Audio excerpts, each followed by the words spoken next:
ഒത്തിരി സ്നേഹത്തോടെ ഒത്തിരി സന്തോഷത്തോടെ എല്ലാവർക്കും സ്വാഗതം. Apple wine in 5 days. ഇഷ്ടമാവാണ് ലൈക്ക് ചെയ്യണം, ഷെയർ ചെയ്യണം, സബ്സ്ക്രൈബ് ചെയ്യണം. ഓക്കെ, നമ്മുടെ ചാനലിൻ്റെ പേര് മറക്കല്ലേ, വെള്ളരിക്ക വൈബ്സ്. നമുക്കപ്പോൾ വൈൻ റെഡിയാക്കാം. അതിന് വേണ്ടി ഒരു 6 ആപ്പിൾ എടുത്തിട്ടുണ്ട്. ആപ്പിൾ നല്ലപോലെ കഴുകി വൃത്തിയാക്കി ചെറുതായി കട്ട് ചെയ്തെടുക്കണം. പെട്ടെന്നല്ലേ നമ്മൾ വൈൻ ഉണ്ടാക്കുന്നത്, 5 ദിവസമല്ലേ എടുക്കുന്നുള്ളൂ. അപ്പോൾ അത് എത്രയും വേഗം അതിൻ്റെ സത്ത് മുഴുവൻ ഇറങ്ങാൻ പാകത്തിന് വേണം നമ്മൾ കട്ട് ചെയ്തെടുക്കാനായിട്ട്. അതുകൊണ്ടാണ് ഇത്രയും ചെറുതായി കട്ട് ചെയ്തെടുക്കുന്നത്. ചിലത് മിക്സിയിൽ അരച്ചൊക്കെ ചെയ്യാറുണ്ട്. അത് വൈൻ തെളിഞ്ഞു വരാനായിട്ട് ഒത്തിരി സമയം എടുക്കും. അതിനുശേഷം ഇതിലേക്ക് 1 കിലോ പഞ്ചസാര ചേർത്തിട്ടുണ്ട്. ഇനി ഇതിലേക്ക് നമുക്ക് ആവശ്യമുള്ളത് സ്പൈസസ് ആട്ടോ. അതിന് 4 ഏലക്ക, ചെറിയ കഷ്ണം 4 പട്ട, കരയാമ്പൂവിൻ്റെ മുന്നിലുള്ള മുട്ട് പോലുള്ള ഭാഗം അത് എടുത്ത് കളയണം കേട്ടോ. ഇത് ആൻറ്റി പറഞ്ഞൊരു ടിപ്പാട്ടോ. ഇനി നമുക്ക് വെള്ളം അടുപ്പത്ത് വയ്ക്കാം തിളക്കാനായിട്ട്. വെള്ളം 1.5 ലിറ്റർ വെള്ളം തിളപ്പിക്കാൻ വെച്ചിട്ടുണ്ട്. അതൊന്ന് ചൂടായി വന്നു കഴിയുമ്പോൾ അതിലേക്ക് നമുക്ക് ആപ്പിൾ ഇട്ട് കൊടുക്കാം. ശേഷം ഒരു സ്പൈസസ് ഓരോന്നായിട്ട് ഇട്ട് കൊടുക്കാം. ആപ്പിളും സ്പൈസസും നല്ലപോലെ തിളച്ച് കഴിയുമ്പോൾ ആപ്പിൾ ഇതുപോലെ ഒന്ന് ഞെങ്ങുന്ന പാകത്തിന് ഇതുപോലെ ആയി കഴിയുമ്പോൾ നമുക്ക് ഇറക്കി മാറ്റാം. അതിനുശേഷം ഒരു 5 മണിക്കൂറോളം തണുക്കാനായി മാറ്റി വയ്ക്കാം. നല്ലപോലെ തണുത്തതിന് ശേഷം വേണം നമുക്കിത് കുപ്പിയിൽ പകർത്തി മാറ്റി വയ്ക്കാനായിട്ട്. ഇപ്പോൾ 5 മണിക്കൂർ കഴിഞ്ഞിട്ടുണ്ട്. നല്ലപോലെ തണുത്ത് വന്നിട്ടുണ്ട്.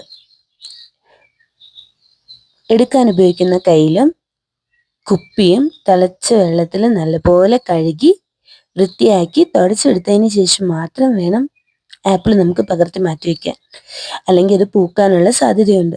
ശേഷം 1/2 ടീസ്പൂൺ ഈസ്റ്റും 2 ടേബിൾ സ്പൂൺ നുറുക്ക് ഗോതമ്പും. നമുക്ക് സൂചി ഗോതമ്പ് ഇല്ലാഞ്ഞത് കൊണ്ടാട്ടോ നുറുക്ക് ഗോതമ്പ് ആഡ് ചെയ്തത്. സൂചി ഗോതമ്പാണ് കുറച്ചുകൂടി നല്ലത്. അതൊരു കിഴി കിട്ടിയിടുന്നതായിരിക്കും കുറച്ചുകൂടെ ബെറ്റർ. ശേഷം ഒരു തുണി ഉപയോഗിച്ച് കുപ്പിയുടെ വായ മൂടിക്കിട്ടതിന് ശേഷം മാത്രം കുപ്പിയുടെ അടപ്പിടുക. ഗ്യാസ് തങ്ങി നിൽക്കാതിരിക്കാനാട്ടോ ഇങ്ങനെ ചെയ്യുന്നത്. തുടർന്ന് വരുന്ന 3 ദിവസങ്ങളിലും ഒരേ സമയത്ത് തന്നെ കുപ്പി തുറന്ന് ആപ്പിളും സ്പൈസസും എല്ലാം ഒന്ന് ഇളക്കി യോജിപ്പിക്കാൻ ശ്രമിക്കണം. എന്നും ഒരേ സമയം ചെയ്യുന്നതാണ് നല്ലത്. എന്നാൽ അതിൻ്റെ കെമിസ്ട്രി അങ്ങ് ശരിയാകത്തുള്ളൂ എന്നാണ് പാരമ്പര്യമായി ചെയ്തു വരുന്നവർ പറയപ്പെടുന്നത്. നമ്മളങ്ങനെ 3 ദിവസം ഒരുപോലെ തന്നെ ചെയ്തിട്ടുണ്ട്. 4ാമത്തെ ദിവസം നമ്മളത് അരിച്ച് മാറ്റിവെക്കാൻ പോവാണ്. ഇനി അതിനുവേണ്ടി ഒരു പാത്രം കഴുകി തുടച്ചെടുത്തിട്ടുണ്ട്. അതുപോലെ തന്നെ അരിപ്പയും കഴുകി തുടച്ചെടുത്തിട്ടുണ്ട്. നമുക്ക് എല്ലാ ആപ്പിളും അരിച്ചെടുക്കാം. പ്രത്യേകം ഓർക്കേണ്ട ഒരു കാര്യം എന്താ വെച്ചിട്ടുണ്ടെങ്കിൽ, മുന്തിരി പിഴിഞ്ഞെടുക്കുന്നത് പോലെ ആപ്പിൾ പിഴിഞ്ഞെടുക്കരുത്. ആപ്പിൾ പിഴിഞ്ഞെടുത്ത് കഴിഞ്ഞ് കഴിഞ്ഞാൽ നല്ലപോലെ കലങ്ങിയിരിക്കും വൈന്.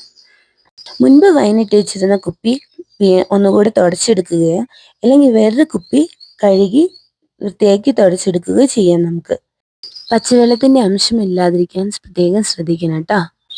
ഈ വൈൻ നമുക്ക് എത്ര നാൾ വേണമെങ്കിലും സൂക്ഷിച്ചു വെക്കാം. അതിൽ പച്ചവെള്ളത്തിൻ്റെ അംശം ഉണ്ടെന്നുണ്ടെങ്കിൽ അത് പെട്ടെന്ന് ചീത്തയാവും. നമ്മുടെ 5ാം ദിവസം ഇവിടെ എത്തിക്കഴിഞ്ഞു. വൈൻ 5 ദിവസം കൊണ്ട് റെഡിയാക്കാം എന്നല്ലേ ഞാൻ പറഞ്ഞത്. നമ്മുടെ വൈൻ ഇവിടെ റെഡി ആയി കഴിഞ്ഞു. വൈൻ അത്യാവശ്യം നല്ല രീതിയിൽ തെളിഞ്ഞിട്ടുണ്ട്. ഇനി നമുക്കൊന്ന് ടേസ്റ്റ് ചെയ്ത് നോക്കിയാലോ. ആപ്പിൾ വൈൻ 5 ദിവസം കൊണ്ട് മാത്രമല്ല കേട്ടോ, 3 ദിവസം കൊണ്ടും 10 ദിവസം കൊണ്ടും 15 ദിവസം കൊണ്ടും 21 ദിവസം കൊണ്ടും എല്ലാം വൈൻ ഇടാൻ നമുക്ക് സാധിക്കും. ഏറ്റവും എളുപ്പത്തിൽ ആ വൈൻ നമുക്ക് ഇങ്ങനെ റെഡിയാക്കാം. ഇഷ്ടമായാൽ കമൻറ്റ് ചെയ്യണേ.